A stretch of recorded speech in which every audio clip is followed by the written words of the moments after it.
ሰሞኑን የፖለቲካው አየር ሌላ መልክ ይዞ ታይቷል። የመቀለው ግርግር የባሌውን ሽርሽር ሳይገታው በርካቶች በጉዳዩ ዙሪያ አስተያየት እየሰጡ ነው። አስመራ ምትሆን ከመቀለና ባሌ ያልተናነሰ ትኩረት ስባ ሰንብታለች። አሁንም በዚያ የቁጣ አውድ መቀጠሏ የሚዘነጋ አይደለም። በአሰብ አቅጣጫ ኢሳያስ መንግስት ለመጣል የታጠቀው ኃይል ወታደራዊ እንቅስቃሴና በተመሳሳይ በአዲስ አበባ ቢሮ የከፈተው የብርጌድና አመዱ አመራሮች ላይ ተፈጽሞ ስር በትይዩ ከአስመራ እስከ 4 ኪሎ ከዚያም ከባሌ እስከ መቀለ ያለውን ፖለቲካ ባለበት አጋግሎታል። በዚህ ሁናቴ ጠቅላይ ሚኒስትር አብይ አህመድ በሶፍ ዑመር ዋሻ ወግ ላይ ያሰሙት ንግግር ትኩረት ስቧል። ጠቅላዩ በባሌ ዩራኒየም አለ፣ በመቀለ ደግሞ መገንጠልም ይፈልጋል፣ ግን መገንጠልም መጠቅለልም አይቻልም ያሉበት አውድ ብዙ የሚያነጋግር ነው። ከዚህ አስከትለን ይህን በዝርዝር እንመለከታለን።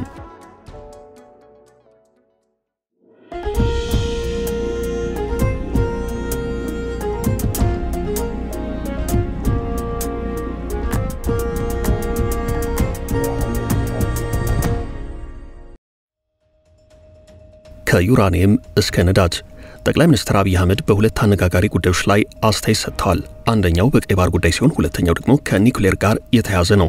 እነዚህ ሁለት ጉዳዮች በቀላሉ የሚታዩ አይደሉም፣ ሰፊ ትንታኔ እየተሰጠባቸው ነው። ጠቅላይ ሚኒስትሩ በበኩላቸው አጀንዳ ከተሰቀለበት እንዳይወርድ ይበልጥ መነጋገሪያ መወያያ ሆኖ እንዲቀጥል የሚያደርግ ንግግር በማሰማት ላይ ከመሆናቸው አንጻር በ4 ኪሎና አስመራ እንዲሁም መቀለ መካከል የፖለቲካ ግለቱ ባለበት ለመቀጠሉ ማሳያ ሆኖ የቀረበ ነው። የሆነ ሆኖ ጠቅላይ ሚኒስትሩ ኢትዮጵያ ኒውክሌርን በሰላማዊ መንገድ ለመጠቀም ተጨባጭ እርምጃ እየወሰደች መሆኑን ከገለጹ 3 ሳምንታት በኋላ በኦሮሚያ ክልል ባሌ ውስጥ ዩራኒየምና ነዳጅ መኖሩን ተናግረዋል። ጠቅላዩ ይህን ያሉት በኦሮሚያ ክልል ባሌ ዞን ካሁንና የቀድሞ ባለስልጣናት ጋር በመሆን የሶፍ ዑመር ወግ በሚል ርዕስ ባካሄዱት ሰሞንኛ ምክክር ላይ ነው። ከዚህ ውይይት ጋር ተያይዞ በመንግስታዊ ብዙሃን መገናኛዎች በኩል ይፋ የሆነው የጠቅላይ ሚኒስትሩ ንግግር ግማሽ ሰዓት ገደማ ይወስዳል። ከዩራኒየምና ነዳጅ ጋር በተያያዘ እንዲህ ብለዋል። እኔ ይህን ቦታ የማየው እንደ ትምህርት ቤት ነው። ገና እንዳልነካነው ነገር ነው የማየው። ማዕድኑን እንዳልሁት ከዩራኒየም ጀምሮ እስከ ነዳጅ ድረስ አለ። የነዳጅ ምልክቶችንም አግኝተናል። ባሌ ውስጥ በጣም በርካታ ማዕድኖች አሉ ብለዋል። ጠቅላዩ በቅርቡ በሩሲያ በተካሄደው የዓለም የአቶሚክ ሳምንት ጉባኤ ላይ ኢትዮጵያ ኒውክሌርን በሰላማዊ መንገድ ለመጠቀም ተጨባጭ እርምጃዎችን እየወሰደች ነው ብለው ነበር። በወቅቱ ንግግራቸው ኢትዮጵያ የኒውክሌር ኃይል አማራጭን በኃላፊነት የመጠቀም አካሄድ ትከተላለች ብለዋል። ለ80 ዓመታት የኒውክሌር ኢንዱስትሪን የተጠቀመችው ሩሲያ ሳይንስ ከራዕይ ጋር ሲጣመር የሚያስገኘውን ውጤት በተግባር አሳይታለች ያሉት ጠቅላይ ሚኒስትሩ ከሩሲያ ጋር ለአፍሪካ ምሳሌ በሆነ መልኩ ያላትን አጋርነት የበለጠ ማጠናከር እንደምትፈልግ መግለጻቸው የቅርብ ጊዜ ትውስታ ነው። ጠቅላዩ የሶፍ ዑመር ወግ የተሰኘ ርዕስ በተሰጠው የባሌው ውይይት ላይ የዩራኒየሙን ለኒውክሌር ማመንጫነት መጠቀማቸውን ባይናገሩም ዩራኒየም ግን የኤሌክትሪክ ኃይልንና የጦር መሳሪያን ጨምሮ ለበርካታ ፍጆታዎች በግብአትነት የሚያገለግል ነው። ከባሌ ወደ መቀለ በታጣቂዎች ተቃውሞ ስትናጥ ሰንብታለች። ባሌ በአንጻሩ በፖለቲካ መሪዎች ጉብኝት አይን ውስጥ ገብታ ነበርም። አስገራሚው ግጥምጥሞች ደግሞ የአንደኛው የህወሓት ክንፍ አመራሮች በባሌ ዘና ብለው ሲራመዱ፣ ሁለተኛው የህወሓት ክንፍ አመራር ደግሞ በመቀለ በስጋት ውስጥ መቆየቱ ነው። የአጋጣሚውን ታስቦበት ባይታወቅም የህወሓትና የኢህአዴግ ሁለት መልክ በባሌ ላይ መታየቱ ለበርካቶች መነጋገሪያ ነው። ዋናው ቁም ነገር በአንድ ወቅት አለቃም መሪም የነበሩት ዛሬ ተመሪ ለዚያውም የመሩት በነበረው ከመመራታቸው ባሻገር ያለው የኃይል አሰላለፍ ነው። በባሌ ጎላ ብለው የታዩት አንጋፋ አመራሮች የአሁኑም ብልጽግና ብቻ ሳይሆን የቀድሞውን ኢህአዴግ በሚያስታውስ መልኩ ነበር የተሰባሰቡት። ያኔም ከአራቱ የኢህአዴግ ግንባሮች ውስጥ ከኦህዴድና ህወሓት እንዲሁም ከብአዴን በኩል ያሉ አመራሮች ጎላ ብለው በመታየት የፖለቲካ አየሩን ይሞሉት ነበርም። አሁን ግን ታሪክ ተቀይሯል። ለመቀየሩ ዋነኛ ማሳያ የጠቅላይ ሚኒስትሩ ንግግር ነው። ጠቅላይ ሚኒስትሩ በህወሓት ጉዳይ ጠንከር ያለ ንግግር አሰምተዋል። በእርግጥ በህወሓት ጉዳይ ብቻ ሳይሆን በኦነግ ሸኔም ጉዳይ ጠንካራ መልእክት አስተላልፈዋል። ባሌና መቀሌን ያገናኘው ንግግራቸው ይህ ሳይሆን አይቀርም። በባሌ ያሉት ኃይላት ማለትም በኦሮሚያ ክልል በትጥቅ ትግል የሚንቀሳቀሱ የኦነግ ሸኔ ኃይላት ስለመገንጠል ያስባሉ። በመቀለ ያሉት የህወሓት አመራሮችም ስለመገንጠል ተመሳሳይ አቋም አላቸው። ነገር ግን ኦነግ ባሌን እንኳን በቅጡ አያውቅም፣ ህወሓትም ሀገሩን አያውቅም ያሉት አብይ ጠንካራ መልእክታቸውን አስተላልፈዋል። ጠቅላይ ሚኒስትሩ ኢትዮጵያ ውስጥ ባሉ የፖለቲካ እንቅስቃሴዎች መገንጠልም መጠቅለልም አይሰራም ማለታቸውን ዘገባዎች አመላክተዋል። ከሰሜን እስከ ደቡብ ባለው የሀገሪቱ ክፍል ልገንጠል በሚል የተደራጁ የፖለቲካ ፓርቲዎች እንዳሉ የገለጹት ጠቅላይ ሚኒስትሩ አንዱም ግን ሀገሩን አያውቅም ሲሉ ተችተዋል። ሰኞ ጥቅምት 10 ቀን 2018 ዓ.ም በመንግስት ብዙሃን መገናኛዎች የተላለፈው ይህ የሶፍ ዑመር ዋሻው ውይይት ከጠቅላይ ሚኒስትሩ ጋር ወደ ባሌ ዞን የተጓዙ የመንግስት ኃላፊዎችና የቀድሞ የኢህአዴግ ባለስልጣናት የተሳተፉበት ነው።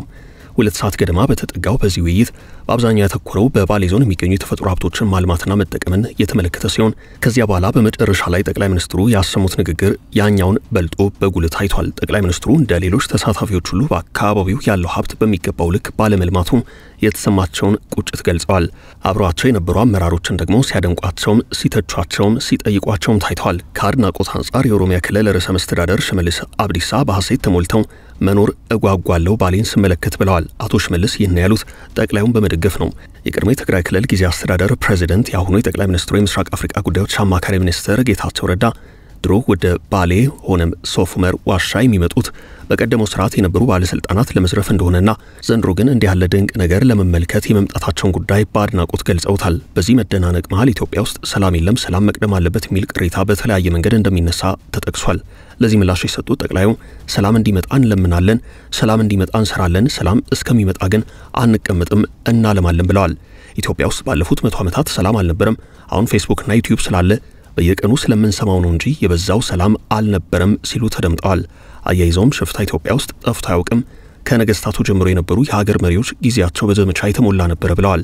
አያይዘውም በስልጣን ዘመናቸው ሽፍታ ለማሳደድ 100% የደከሙ መሪዎችን ተችተዋል። የእርሳቸው መንግስት ሽፍታ ባህል ስለሆነ እያጠፋ ነው፣ በአንድ እጃችን እናለማለን የሚል አካሄድ እንደሚከተል ተናግረዋል። ሰላም ከልማቶች አይጸናም ሲሉም በንግግራቸው ላይ አከል አድርገዋል።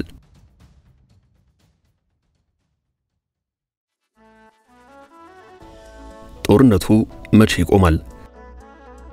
የጠቅላይ ሚኒስትሩ ስልጣን ዘመን በአብዛኛው ጦርነትና ግጭት የበዛበት እንደሆነ አስተያየት ሰጪዎች ይናገራሉ። መንግስታቸው ከጦርነት አዙሪት መውጣት አልቻለም በሚል የሚተቹም አሉ። ባለፈው በሰሜን ከህወሓት ጋር የተካሄደው ጦርነት የሚታወስ ነው። ይህ ጦርነት በፕሪቶሪያው የዘላቂ ግጭት ማቆም ስምምነት ሲገባደድ በኢትዮጵያ ሰማይ ስር የእፎይታ ሰላም ነበር የሚታየው። የስምምነቱ አፈጻጸም ራሱን ችሎ እስካሁን ድረስ ህወሓትና የፌደራሉ መንግስትን እያወቃቀሰ ይገኛል። ከዚህ ባሻገር መንግስት በአማራ ክልል ከፋኖ ኃይላት ጋር ጦርነት ውስጥ ከገባ ወደ 3ኛ ዓመቱ እየተጓዘ ነው። በተመሳሳይ በኦሮሚያ ክልል ከኦነግ ሸኔ ጋር የሚካሄድ ውጊያ አለ። በመካከል በወደብ ጉዳይ ከኤርትራ መንግስት ጋር የተፈጠረው ፍጥጫ ሌላኛው ስጋት ነው።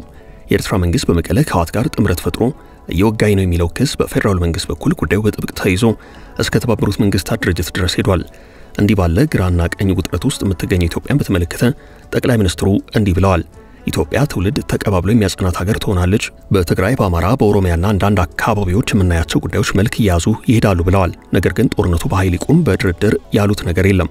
ሌላው ልገንጠል ብሎ ከሰሜን እስከ ደቡብ የተደራጀ ፓርቲ መኖሩን የጠቀሱት ጠቅላይ ሚኒስትር አብይ ከነዚህ አካላት ውስጥ አንዱም ሀገሩን አያውቅም፣ ህዝቡንም አያውቅም፣ ባህሉንም አያውቅም። ኢትዮጵያ ውስጥ ዛሬ ለጠቅለል የሚለውም ኢትዮጵያን አላውቃትም፣ ልገንጠል የሚለውም ኢትዮጵያን አያውቃትም ብለዋል። የህዝባዊ ወያነ ሓርነት ትግራይ ህወሓትና የኦሮሞ ነጻነት ግንባር ኦነግ በምሳሌነት የጠቀሱት ጠቅላይ ሚኒስትር አብይ የነጻድቃን ህወሓት ልገንጠል በሚልበት ሰዓት እርግጠኛ ሆኜ የምነግራቸው እነዚህ ወጣቶች በዚያ ዘመን ትግራይን ባህሉን አያውቁትም፣ ያላቸው እልህና ቁጣ ነው እንጂ የበቃ እውቀት አልነበራቸውም ብለዋል።